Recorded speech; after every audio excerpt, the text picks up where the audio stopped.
বাস্তবে একটা ঘটনা তুলছি, চমকে যাবেন আপনারা।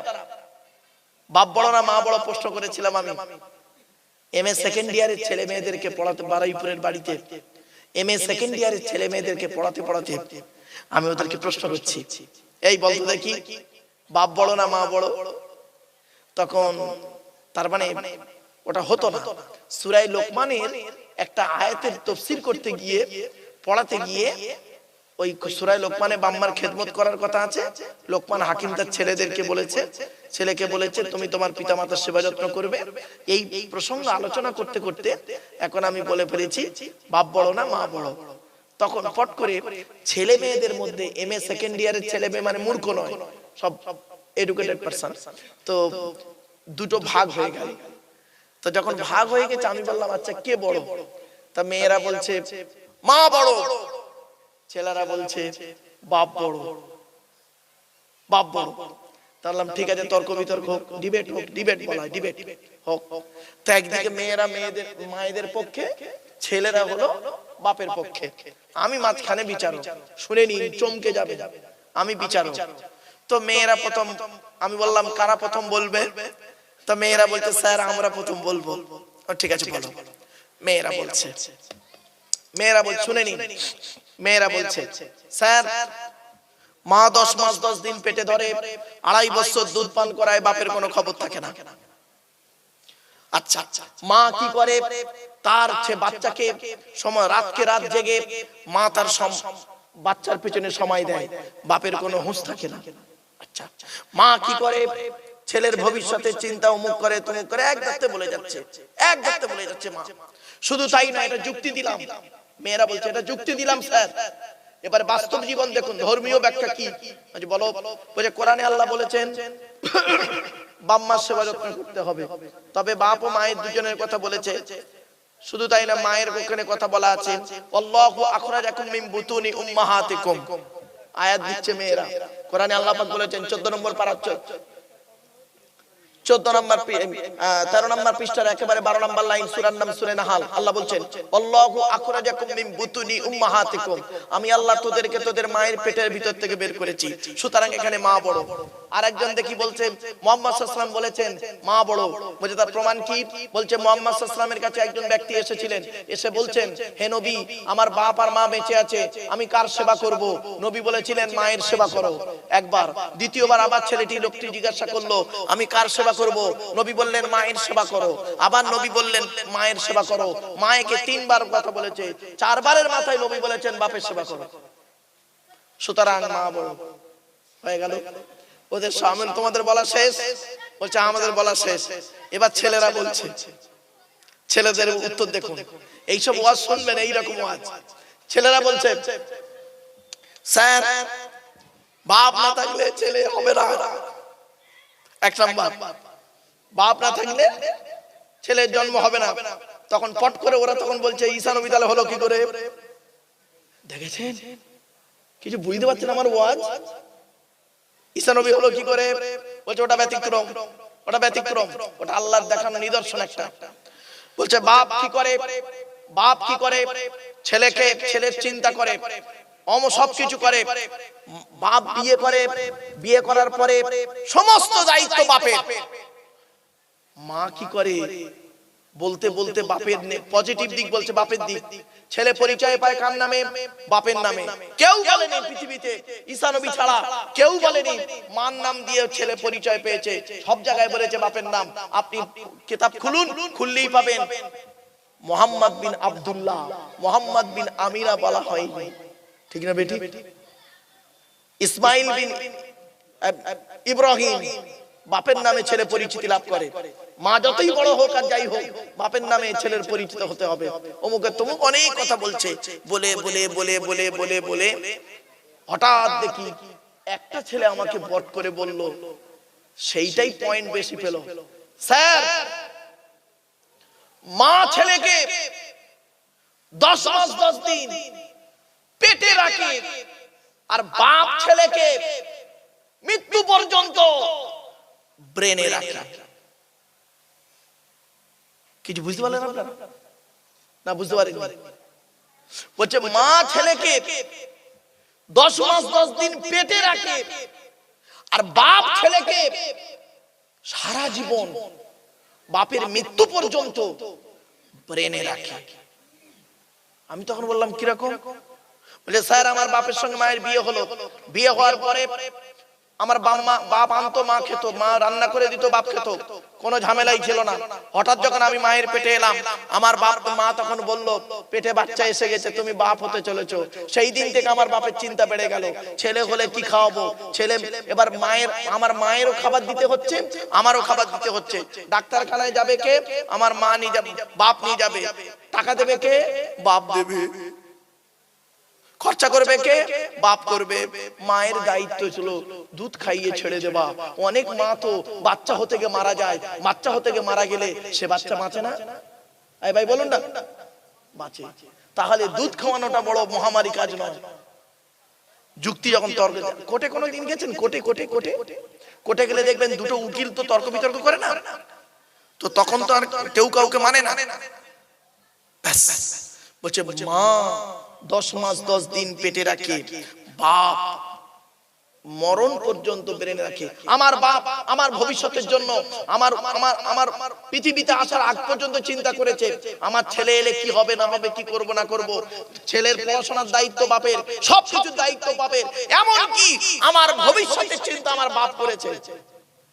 যার জন্য বাপ সারা জীবন মাটি খেটে খেটে এত কিছু করে গেছে, বাপ ভোগ করতে পারলো না, আমি বাপে দেখে যাওয়া সম্পত্তি ভোগ করছি। এবার বলুন আপনারা খুঁজে পাবেন তো? মুখেই তো বলে দিলেন মা বড়, মা বড় তো বলে দিলেন। এবার দেখুন বাপের দায়িত্ব কি। আপনারা তো বাপের গুরুত্ব বোঝেন না, এই জন্য বাপের গুরুত্ব বোঝে না বলে ছেলেরা বাপের ভাত দেয় না, বইয়ের কথা শুনে ওঠে আর বসে। এই কোরআনে বলা হয়েছে বাপ আর মায়ের কথা, বাপ আর মায়ের কথা। এজন্য আমি এখানে কাউকে ছোট করছি না, বলার উদ্দেশ্য ছিল বাপ আর মাকে দেখা। শুধু মাকে দেখো না, বাপকে গালি দিও না। শুধু বাপকে দেখো না, মাকে গালি দিতে যেও না।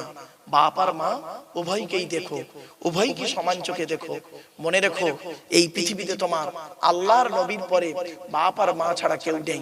এই কোরআনের দলিল, এই কোরআনের দলিল। এই কোরআনে লেখা আছে বাপ মার সেবা করতে হবে। আল্লাহ নিজেই বলেছেন 1 নম্বর পারার 11 নম্বর পৃষ্ঠার 12 নম্বর লাইন, সূরার নাম সূরা বাকারা, ওয়াবিল ওয়ালিদাইনি ইহসানা, বাপ মার সেবা যত্ন করো। এই কোরআনে বলা হয়েছে 2 নম্বর পারার 12 নম্বর পৃষ্ঠার 13 নম্বর লাইন, সূরার নাম সূরা বাকারা। আল্লাহ পাক বলছেন ইয়াসআলুনাকা মাযা ইউনফিকুন কুল মা আনফাকতুম মিন খায়রিন ফালিল ওয়ালিদাইনি ওয়াল আকরাবিন। আমার বাপেরা শুনে রেখে দিন, আজকে যাদের বাপ মা চলে গেছে, এখানে যারা বসে আছেন, যারা আসছেন, যারা আসবেন, অনুরোধ করে বলে যাচ্ছি বাপ মার প্রতি লক্ষ্য রাখবেন। আল্লাহ কোরআনে বলছেন নবীর কাছে এক ব্যক্তি এসেছিলেন, নবীর কাছে এক ব্যক্তি এসেছিলেন, ব্যক্তিটির নাম হলো কি জানেন? আমর জামু। কি বললাম? নামটা একটু বলুন অন্তত, সাহাবীর নামটা অন্তত বলুন একটু। আমর জামু। কি বললাম? আমর জামু রাদিয়াল্লাহু তাআলা আনহু। উনি এসেছিলেন নবীর কাছে, প্রচুর টাকার মালিক ছিলেন উনি।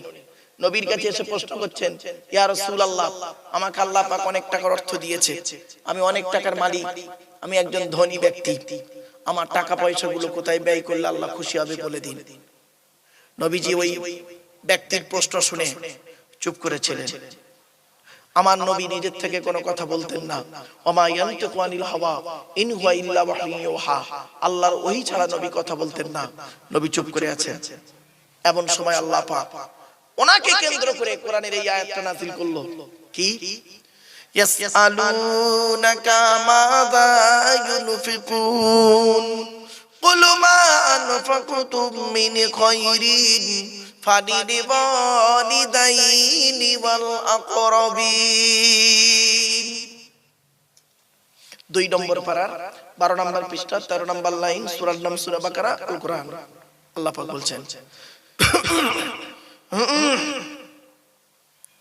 ইয়াসআলুনাকা, নবী তোমাকে ওরা প্রশ্ন করছে, মাযা ইউনফিকুন, কি খরচা করবে তারা। আল্লাহ পাক বললেন কুল, নবী তুমি বলো, মা আনফাকতুম মিন খায়রিন ফালিল ওয়ালিদাইনি ওয়াল আকরাবিন, টাকা পয়সা ধন সম্পদ গুলো সর্বপ্রথম তোমরা তোমাদের বুড়ো বুড়ি বাপ আর মায়ের পিছনে প্রথম ব্যয় করবে, আল্লাহ খুশি হয়ে যাবে। সর্বপ্রথম টাকা পয়সা ব্যয় করবেন কার পিছনে? জোরে বলুন। বাপ আর মায়ের পিছনে। এই ছেলে, এই বাপের পিছনে পয়সা ব্যয় করো না, মায়ের পিছনে পয়সা ব্যয় করো না। তুমি সন্তান, বাপকে একটা লুঙ্গি কিনে দিয়েছে তার দাম 300 টাকা, শাশুড়িকে যে মালটা, শ্বশুরকে যে মালটা কিনে দিয়েছে তার দাম 1300 টাকা, অবাগিনী মাকে একটা শাড়ি কিনে দিয়েছে তার দাম 500 টাকা, শাশুড়িকে যে মালটা কিনে দিয়েছিল তার দাম 2500 টাকা। নবীজি বলেছেন পৃথিবী ধ্বংসের লক্ষণ হলো নিকটবর্তী লোকের সঙ্গে মহব্বত থাকবে না, দূরবর্তী লোকের সঙ্গে মহব্বত তৈরি হবে। নিজের বাপকে তুমি বাপ বলো না, নিজের বাপকে তুমি আব্বাজান বলে ডাকো না, অন্য ব্যক্তিকে তুমি আব্বাজান বলে কদমবুসি করো। ঠিক না বেটি? বাবা, কথাগুলো শুনতে খারাপ লাগবে, অতি বাস্তব কথা বললাম। নিজের বাপকে বাপ বলেন, আব্বা বলে না, আব্বাজান বলে ডাকে। নিজের বাপের প্রতি ভক্তি নেই, শ্বশুরের প্রতি ভক্তি বেশি। নিজের মায়ের প্রতি ভক্তি নেই, শাশুড়ির প্রতি ভক্তি বেশি। নিজের মায়ের পেটের ভাইয়ের প্রতি ভালোবাসা নেই, স্ত্রীর ভাই শালার প্রতি মহব্বত খুব বেশি। নিজের মায়ের পেটের বোনের প্রতি ভালোবাসা নেই, স্ত্রীর বোন শালীর প্রতি স্নেহ খুব বেশি। ঠিক না বেটি? বাস্তব কথাটাই বললাম। এজন্য আপনাদেরকে আমি অনুরোধ করে বলে যাচ্ছি, এই বাস্তব জীবনটাকে আপনি মূল্যায়ন করুন, কোরআন মোতাবেক জীবন যাপন করুন, তাহলে দেখবেন আপনার ইহকাল শান্তি, পরকালে জান্নাত। আরে নামাজ তো আপনাকে পড়তেই হবে। কোরআনে 82 জায়গায় নামাজের কথা আছে, 82 থেকে 83 জায়গায় নামাজের কথা আছে। আর লেখাপড়ার কথা কোরআনে আছে 92 জায়গায়। কত? 92 জায়গায়। তা কোন সংখ্যাটা বেশি, 82 না 92? লেখাপড়াই নেই। মুসলমান, তোমরা কোরআনকে নিয়ে মূল্যায়ন করো না। আর আরেকটা কথা বলি আপনাদের, এই কোরআনকে যদি অপমাননা করতে হয়, এই কোরআনকে যদি বেইজ্জতি করতে হয়, পশ্চিম বাংলার জমিনে অন্য কোন মুসলমানরা কোরআনকে অত বেইজ্জতি করেনি, মুসলমানরা কোরআনকে যা বেইজ্জতি করেছে। এই কোরআনকে অপমাননা মুসলমানরা বেশি করেছে। আমি অন ক্যামেরাতে চ্যালেঞ্জ দিয়ে বলে গেলাম, আমি প্রমাণ দিয়ে যাচ্ছি আপনাদের, মুসলমানরাই বেশি কোরআনকে বেইজ্জতি করেছে। টেকনিক্যালি বেইজ্জতি কিরকম দেখবেন, উদাহরণ দেবো দুটো, এই দেবো, হ্যাঁ শুনে নিন। কোরআন যাদের বাড়িতে আছে গিয়ে দেখবেন, প্রথম নাম্বার, কোরআন যাদের বাড়িতে আছে গিয়ে দেখবেন সামসেটে আলমারির ভিতরে ঢুকিয়ে রেখেছে, কোরআনের গেলাপে কয়েক কুইন্টাল ময়লা পড়েছে, মাকড়সা জাল বনে টিকটিকি ডিম পাড়ে, আরশোলা পায়খানা ফেরে। কোরআনটা বছরে একবার মা বোনরা সবে বরাতে রাতে পাড়ে, আর বাকি কোরআনের সঙ্গে বছরের সম্পর্ক নেই, হয়ে গেল। কেউ মরে গেলে কোরআনটা পাড়ে, বাকি আর সম্পর্ক নেই, হয়ে গেল কোরআন, চলে গেল। বাড়ির ভিতরে টিভি, টেলিভিশন, সিডিটা সুন্দর করে আলমারি সোজা করে, খাটের সোজা করে রেখে দিয়েছে। রিমোটের গেলাপটাও জুটেছে ভালো, কিন্তু কোরআনের গেলাপটাও ভালো জুটেনি। হে মুসলমান, যে জিনিসটা তোমাকে কিয়ামতে দুনিয়াতে শান্তি দেবে, কিয়ামতে জান্নাত দেবে, সেই কিতাবকে তুমি পৃথিবীতে এইভাবে অবহেলায় ফেলে রেখেছো। আর যে জিনিসটা তোমাকে দুনিয়াতে অশান্তি দেবে, কিয়ামতে জাহান্নাম ডেকে আনবে, তাকে তুমি পৃথিবীতে ভক্তি, শ্রদ্ধা, সম্মান করেছো। এবার বিবেককে প্রশ্ন করো, তুমি কোরআনকে ভক্তি করলে না অপমাননা করলে? নিজের বিবেককে প্রশ্ন করো। 1 নাম্বার উত্তর। 2 নাম্বার উত্তর দিচ্ছি,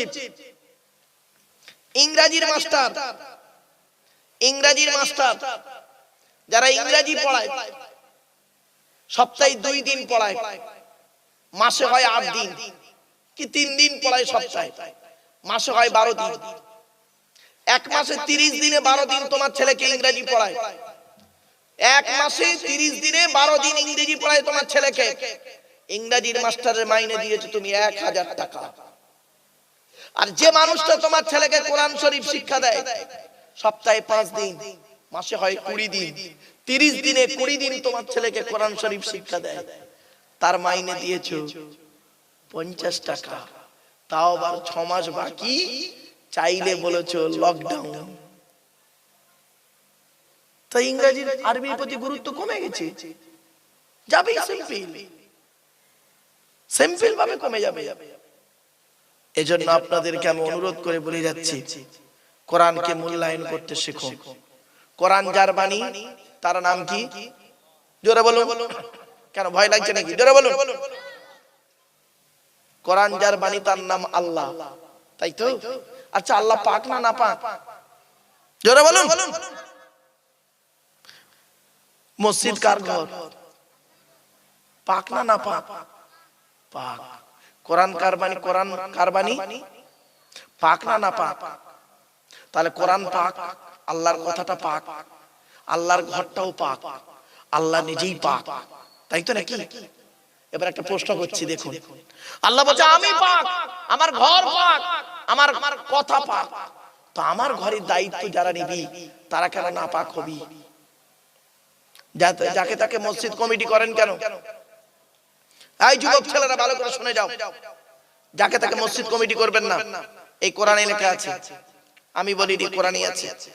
আল্লাহ পাক বলছেন মসজিদ কমিটি ওই লোকটা হবে যার মধ্যে 5টা গুণ থাকবে। কয়টা? 5টা গুণ। ইন্নামা ইয়ামুরু মাসাজিদাল্লাহ মান আমানা বিল্লাহ ওয়াল ইয়াউমিল আখির ওয়া আকামাস সালাত ওয়া আতাজ যাকাত ওয়া লাম ইয়াখশা ইল্লাল্লাহ ফাআসা উলাইকা ইয়াকুনু মিনাল মুহতাদিন। পবিত্র কোরআনের 10 নম্বর পারা 8 নম্বর পৃষ্ঠা একেবারে 7 নম্বর লাইন। 10 নম্বর পারা 8 নম্বর পৃষ্ঠা 7 নম্বর লাইন। সূরার নাম সূরা তাওবার 18 নম্বর আয়াতে আল্লাহ পাক বলছেন কি? মসজিদ কমিটি ওই লোকটাই হবে যে লোকটা 100% ঈমানদার হবে, যে লোকটা 100% ঈমানদার হবে। 2 নাম্বার হলো ওই লোকটা 100% কিয়ামতকে বিশ্বাস করবে। 3 নাম্বার ওই লোকটা 100% 5 ওয়াক্ত নামাজ আদায় করবে। সুবহানাল্লাহ বলা গেল না? অনেক মসজিদ কমিটি আছে দেখবেন 5 ওয়াক্ত নামাজ পড়ে না, ঠিক না বেঠিক? 5 ওয়াক্ত নামাজ পড়ে তাকে মসজিদ কমিটি করে দিয়েছে, মসজিদের সভাপতি বানিয়ে দিয়েছে। 4 নাম্বার হলো ওয়াতাজ যাকাত, 100% যদি তার উপরে যাকাত ফরজ হয় যাকাত আদায় করতে হবে। অনেক মসজিদের ক্যাশিয়ার আছে দেখবেন হিসাব চাইলে মাল খালি পালাচ্ছে, মানে মাল ঘাপলা, বুঝতে পারছেন? মসজিদের নামে পুকুর, মসজিদের নামে জায়গা জমি, মসজিদের নামে কি বলবো আপনার অনেক কিছু রয়েছে, আত্মসাৎ করে নিচ্ছে, আত্মসাৎ করে নিচ্ছে। ও লোকটা আবার নামাজ পড়ে। 5 নাম্বার হলো ওয়ালাম ইয়াখশা ইল্লাল্লাহ, আল্লাহ ছাড়া কাউকে ভয় করবে না। ওই 5টা গুণ যার মধ্যে থাকবে সেই লোকটা মসজিদ কমিটি হওয়ার যোগ্য ব্যক্তি। আপনি বাড়িতে গিয়ে চিন্তা করবেন। ছোট্ট একটা প্রশ্ন আপনাদের করি, আচ্ছা বাপেরা, আপনাদের এই গ্রামে জুম্মা মসজিদ আছে? আরে ভাই বলুন না, জুম্মা মসজিদ আছে? আচ্ছা জুম্মার দিনে যদি কোনো মুসলিম যুবক ছেলে, 25 বছরের যুবক ছেলে, সাদা পায়জামা পাঞ্জাবি পরেছে, সাদা টুপি পরেছে, জুম্মার দিনে জুম্মার নামাজ পড়তে মসজিদে উঠেছে, প্রচুর পরিমাণ বাংলা মদ খেয়ে, কি মদ? বাংলা মাল, ইংলিশ মাল নয়, বাংলা মাল খেয়ে, বাংলা মদ খেয়ে মসজিদে উঠেছে জুম্মার নামাজ পড়তে, আপনারা তাকে কি করবেন? বলুন বলুন বলুন বলুন বলুন বলুন, বের করে দেবে? আচ্ছা ছেলেটা যদি বের হতে না চায়, মেরে বের করে দেবে। আচ্ছা ছেলেটার অপরাধ কি? মদ হারাম খাবার, মসজিদ পবিত্র স্থান, হারাম খাবার খেয়ে পবিত্র স্থানে উঠেছে, তাই তাকে বের করে দিলেন। বের হতে চাইলো না, মেরে বের করে দিলেন। কত ভালো মানুষ আপনারা। এবার আসুন প্রশ্নের উত্তরটা দিয়ে দিই। মদ খাওয়া যেমন হারাম, সুদ খাওয়া তেমন হারাম, বিয়ের পণ নেওয়া তেমন হারাম, জমির আল চুরি করা তেমন হারাম, হুকুমের কারণ নেওয়াও তেমন হারাম। শুধু তাই নয়, বাপ মারা গেছে, বড় ভাই বেঁচে আছে, ছোট ছোট ভাইদের সম্পত্তি নিজের নামে রেকর্ড করে নেওয়াও তেমন হারাম। মদখোরকে বের করে দিলে আর সুদখোরকে মসজিদের সেক্রেটারি বানিয়ে দিলে। এই রে, ও প্রচুর পরিমাণ মদ খেয়েছে, বাহ্যিক দেখতে পেয়েছো বলে ওকে বের করে দিলে। আরে প্রচুর পরিমাণ সুদের কারবার করে, লটারি টিকিট কাটে, জুয়া খেলে, এই লোকটাকে মসজিদের কমিটিতে রাখলে, মসজিদের সভাপতি বানিয়ে দিলে। বিবেককে প্রশ্ন করো, যে লোকটা স্ত্রীর প্রতি ন্যায় বিচার করে না, স্ত্রীর প্রতি ন্যায় বিচার করে না, বাম্মার প্রতি বাম্মার ভাত দেয় না, তাকে তুমি মসজিদের সভাপতি সেক্রেটারি বানিয়ে দিলে। বিবেককে একটু প্রশ্ন করো। এবার আসছি, মসজিদে যিনি নামাজ পড়ায় তাকে কি বলে? যারা বলুন, আপনাদের ইমাম সাহেব আছে না চলে গেছে? আছে তো? যা, মনে মনে ভাবছে আমার চাকরিটাই গেল না, বা বাস্তবটাই বলছি, শুনে রেখে দিন। মসজিদে নামাজ সহি করতে গেলে, মসজিদে নামাজ সহি করতে গেলে ইমাম সাহেবের মাইনে বেশি করে দেবেন। যে মসজিদে ইমাম সাহেবের মাইনে কম, ওই মসজিদের মুসল্লিদের নামাজ আল্লাহর দরবারে কবুল হওয়া খুব মুশকিল আছে বলে গেলাম আজকে। আপনারা মসজিদ ইমামের মাইনে কম দেন কেন? লজ্জা করে না? আবার অনেক জায়গায় মুসলমানরা কি করে জানেন? ইমাম সাহেবরাকে গরু জবাই, মুরগি জবাই করার জন্য। এই খবরদার না, তোমার মুরগি জবাই করার জন্য ইমাম সাহেব আছে? তুমি নিজে জবাই করবে, তুমি নিজে জবাই করবে মুরগি। কিছু না পারো, বিসমিল্লাহ আল্লাহু আকবার বলে মুরগিটা জবাই করবে নিজে, ওতেই আল্লাহ কবুল করে নেবে। এর জন্য ইমাম সাহেব রাখতে হবে এমন কোনো গ্যারান্টি নেই। ইমাম সাহেব তোমার বাড়িতে মসজিদে আছে তোমার মুরগি জবাই করার জন্য নয়। ইমামের অনেক দায়িত্ব আছে, সে দায়িত্বগুলোই তো পালন করে না, শুধু 5 ওয়াক্ত নামাজ পড়ানোই শেষ। আর কি করেছে সময় দেবে? তার তো পেটে খোরাক লাগবে, তার তো খোরাকটাই তো দাও না। ছোট্ট একটা উদাহরণ দিচ্ছি, আপনারা বলেন তো দেখি, স্বামী স্ত্রী কজন হলো? বলুন না রে ভাই। স্বামী স্ত্রী দুজন, সঙ্গে ছেলে মেয়ে, পিতামাতা, এই 6 জনের সংসার চলতে গেলে বর্তমানে এই বর্তমান বাজার দ্রব্য মূল্যের বাজারে 6 জনের সংসার চলতে গেলে এক মাসে কমসে কম কত টাকা লাগতে পারে? খুব কম করে 10,000 টাকা। তো 10,000 টাকায় যদি ইমাম সাহেব তোমার সংসার না চলে, ইমাম সাহেবের সংসার 5,000 টাকায় চলে কি করে? তখন আল্লাহর রহমত দেখাও না? বাহ বাহ বাহ বাহ বাহ। নিজের বিবেককে প্রশ্ন করো। বাপের অনুরোধ করে বলে যাচ্ছি, ইমাম সাহেবের মাইনেটা একটু বেশি করে দেবেন। কেন বললেন? যদি বলে ইমাম সাহেব নিয়ে আপনি কেন এত বলেন? বহুদিন ইমামতি করেছি, 400 টাকা মাইনে, কষ্টটা আমি বুঝি। যে বেটা ইমামতি করেনি সে এর কষ্টটা বোঝেনি। ওই ফতোয়া দেওয়ার লোক অনেক আছে, কিন্তু প্র্যাকটিক্যাল করে ফতোয়া দেওয়ার লোক কম। বেটা প্র্যাকটিক্যাল করে ফতোয়া দাও, প্র্যাকটিক্যাল করে ফতোয়াটা দাও। তুমি 20 বছর ইমামতি করো, তারপরে দেখবে তোমার ফতোয়া দিতে গেলে চোখটা চিন্তা করতে হবে। অনুরোধ করে বলে গেলাম। এবার আসছি, মসজিদ কমিটি হলো, ইমাম হলো, এবার আসছি যে আজান দেয়, ওরে কি বলে? পশ্চিম বাংলায়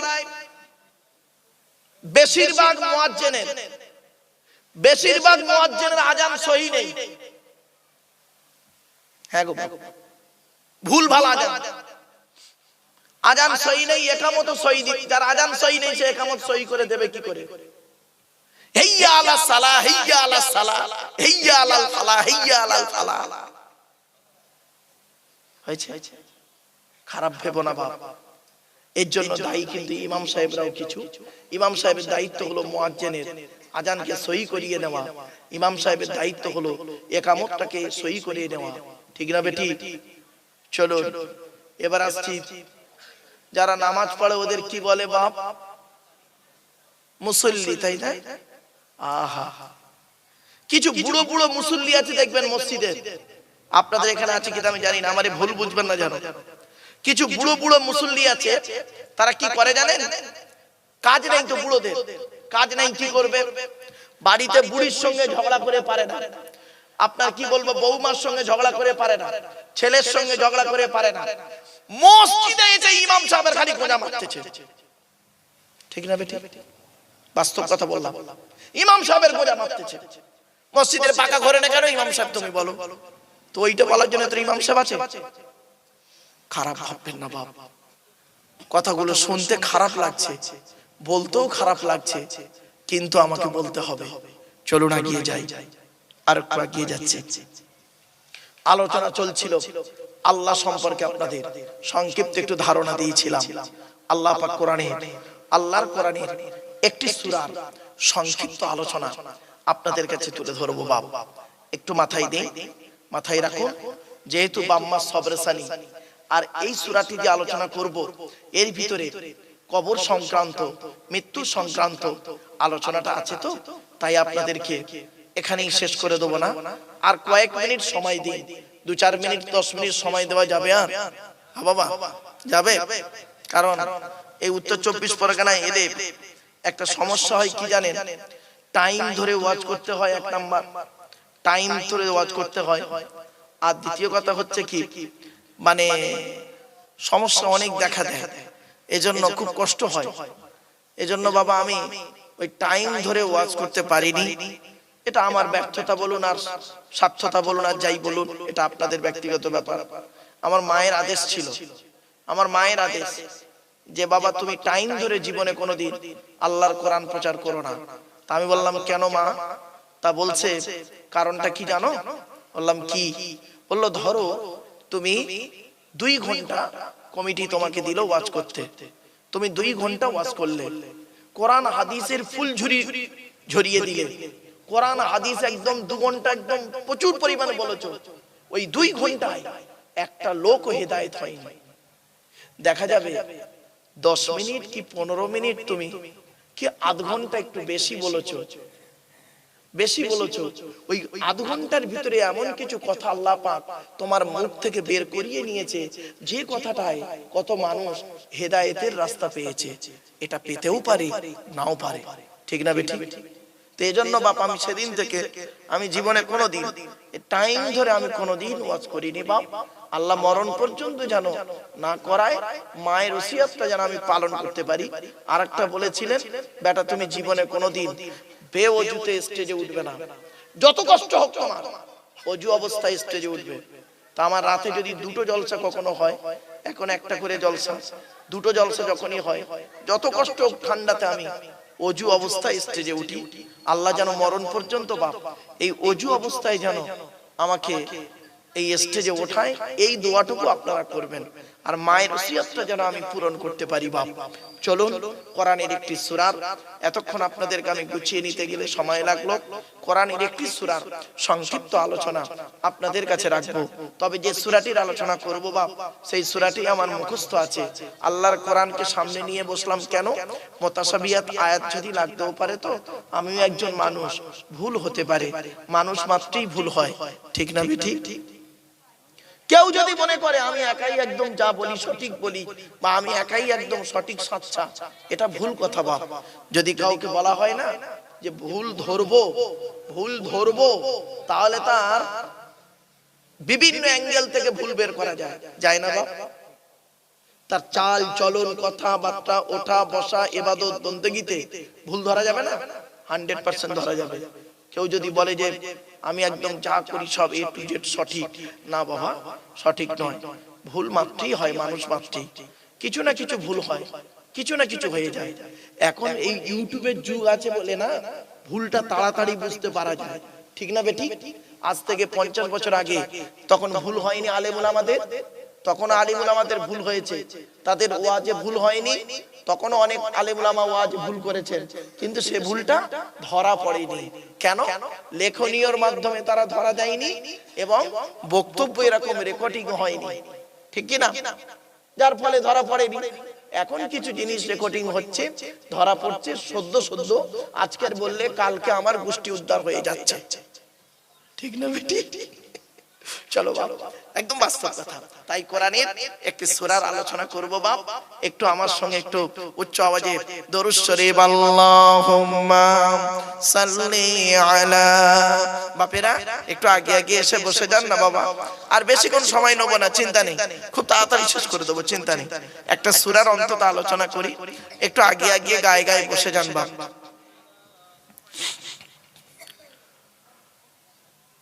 একবার আমার সাথে বলুন, আউযু বিল্লাহি মিনাশ শাইতানির রাজীম, বিসমিল্লাহির রাহমানির রহিম। যে সূরাটির আলোচনা করব, সেই সূরাটির সংক্ষিপ্ত পরিচয় আপনাদের দিয়ে দিই। আল্লাহর পরিচয় সংক্ষিপ্ত দিয়েছি, নবীদের পরিচয় সংক্ষিপ্ত দেওয়ার আগে যে কোরআন নাজিল হয়েছে যার উপরে, সেই নবীর নাম হলো মুহাম্মদ সাল্লাল্লাহু আলাইহি ওয়াসাল্লাম। তার পরিচয়টা আপনাদের সংক্ষেপে বলে দিই, কারণ এই পরিচয়গুলো না দিয়ে আমি কোরআনের আলোচনায় ঢুকতে পারবো না। আল্লাহর নবী মুহাম্মদ সাল্লাল্লাহু আলাইহি ওয়াসাল্লাম, তার পরিচয় হলো কি? তিনি কুরাইশ বংশে জন্মগ্রহণ করেছেন। নবীর বাপের নাম আব্দুল্লাহ, মায়ের নাম আমিনা, দাদার নাম আব্দুল মুত্তালিব, দাদির নাম হলো নেতিলা বিনতে খব্বাব ব্রাকেটে ফাতেমা, কেউ বলেছেন সামিরা। নবীর নানার নাম আব্দুল ওয়াহাব জুহরি, নবীর নানির নাম বারিনা বা বাররা, নবীর দুধমার নাম হালিমা, নবীর দুধ বাপের নাম হারেস, নবীর দুধ ভাইয়ের নাম আব্দুল্লাহ, নবীর বাপের নাম আব্দুল্লাহ, নবীর দুধ ভাইয়ের নাম আব্দুল্লাহ, দুটো জন এক করে ফেলবেন না। নবীর জন্ম 570 খ্রিস্টাব্দে, ইংরেজি কি মাস ছিল 29 আগস্ট, আরবি মাস ছিল রবিউল আউয়াল মাস 12 তারিখ মতো গণতন্ত্রী 9 তারিখ সোমবার শবে সাদেকের সময় আরবের মক্কা নগরী কুরাইশ বংশে নবীর জন্ম। নবীর বাপেরা হলো 10 ভাই, নবীর মায়েরা হলো 19 বোন। হাওয়া অসুবিধা হচ্ছে বাপেরা? একটু সুবহানাল্লাহ একটু জোরে বলা যায় না ভাই? আসলে আপনাদের এই সুবহানাল্লাহ বলার মানসিকতাটা একটু কম আছে দেখতে পাচ্ছি। যাই হোক, আল্লাহ হেদায়েত করুক। চলো এগিয়ে যাই। যে সূরাটির আলোচনা করব সেই সূরাটির নাম বলার আগে কোরআনের পরিচয়টা দিয়ে দিই। এই কোরআন আল্লাহর তরফ থেকে জিবরাইলের মাধ্যমে হযরত মুহাম্মদ সাল্লাল্লাহু আলাইহি ওয়াসাল্লামের উপরে আরবের মক্কা নগরীর নিকটবর্তী একটি গোয়াটির নাম হলো হেরা। হেরা নামক গোয়াতে 610 খ্রিস্টাব্দে 1 ফেব্রুয়ারি সোমবার কোরআনের প্রথম আয়াত নাযিল হলো। কোরআনের প্রথম আয়াতটার নাম হলো ইকরা, রিড, পড়ো পড়ো পড়ো। এই কোরআনের ভিতরে রয়েছে 30টা পারা, 540টা রুকু, 114টা সূরা, 14 থেকে 15 খানা সাজদা, 7টা মানজিল, 8 থেকে 12 খানা সাজদা, 6466টা আয়াত, 3,23,215টা অক্ষর। এই কোরআন 22 বছর 9 মাস কম বেশি 23 বছর ধরে কোন ঘটনাকে কেন্দ্র করে, কোন ব্যক্তিকে কেন্দ্র করে, কোন বস্তুকে কেন্দ্র করে, কোন জায়গাকে কেন্দ্র করে কোরআনের আয়াতগুলো নাযিল হয়েছে। 6666টা আয়াত 12,000 জায়গায় নাযিল হয়েছে। কটা জায়গার নাম জানি? আমরা শুধু মক্কা আর মদিনায় ছিল। আসুন আজকের যে সূরাটির আলোচনা করব কোরআনের 62 নম্বর সূরা। কত কত কত কত সংক্ষেপে সূরাটি ছোট্ট সূরা। সূরাটি রয়েছে 28তম পারায়, 28 নম্বর পারায় সূরাটি আছে। সূরাটির নাম হলো সূরা জুমা। কি বললাম? সূরা জুমা। আগে সূরা জুমাটি গোটা পড়ে ফেলি, শুনে রেখে দিন। আল্লাহ নিজেই বলছেন, ইউসাববিহু লিল্লাহি মা ফিস সামাওয়াতি ওয়া মা ফিল আরদিল মালিকিল কুদ্দুসিল আজিজিল হাকীম হুয়াল্লাযী বা'আসা ফিল উম্মিয়িনা রাসূলাম মিনহুম ইয়াতলু আলাইহিম আয়াতিহি ওয়া ইউযাক্কিহিম ওয়া ইউআল্লিমুহুমুল কিতাবা ওয়াল হিকমা ওয়া ইন কানু মিন ক্বাবলু লাফী দালাল مبين وآخرين منهم لما يلحقوا بهم وهو العزيز الحكيم ذلك فضل الله يؤتيه من يشاء والله ذو الفضل العظيم مثل الذين حملوا التوراة ثم لم يحملوها كمثل الحمار يحمل أسفارا بئس مثل القوم الذين كذبوا بآيات الله والله لا يهدي القوم الظالمين قل يا أيها الذين هادوا إن زعمتم أنكم أولياء لله من دون الناس فتمنوا الموت إن كنتم صادقين ولا يتمنونه أبدا بما قدمت أيديهم والله عليم بالظالمين قل إن الموت الذي تفرون منه فإنه ملاقيكم ثم تردون إلى عالم الغيب والشهادة فينبئكم بما كنتم